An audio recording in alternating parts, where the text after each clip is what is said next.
All right, we have a special guest, and Ancestry DNA has confirmed that he is a long lost relative of Jacques Rougeau. And we have Rene Rougeau, third generation from Moncton, New Brunswick, and we're going to talk about.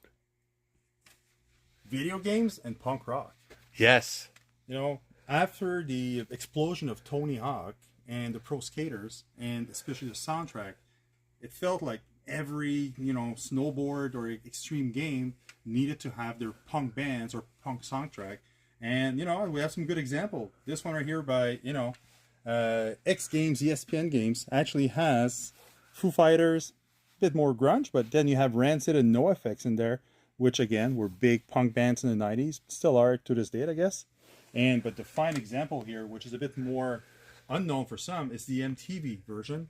And this one has a lot of big punk bands from the 90s that were on Epitaph record or Fat record, which were the main labels, the big labels of the skate punk back then. And you have Bling 182, probably before they got huge. Yeah. And you have, H2O, which is an amazing punk band from New York. You have Face to Face, Voodoo Glue Skull, which is a bit more ska punk. Poulet, which actually the singer for Poulet actually was a baseball player. He was the lead singer for a band called 10 Foot Pole, and he had to quit because he was actually a professional baseball player. From Montreal Expos. And he played for the White Sox and actually remained a scout and remained actually in the baseball scene for a long time, but he wanted to still play music, so he started Poulet. They weren't touring as much because of his schedule, but Poulet is still around today.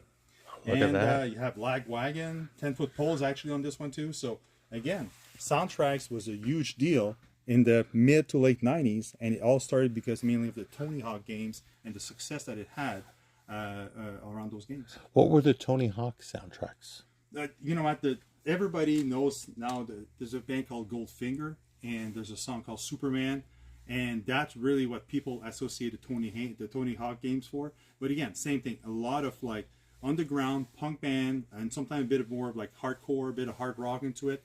But really, it's in the punk community, the Tony Hawk Pro Skaters soundtrack, especially the first and second, less than the third and fourth, were all about punk rock. And that's something that, we still find, like on the PS3 titles, where a lot of bands like Slipknot would be found in the music. These days, you don't see that. I'm sure the copyrights just cost a fortune. It's not something. So they don't do it no more. They don't. It's not feasible probably.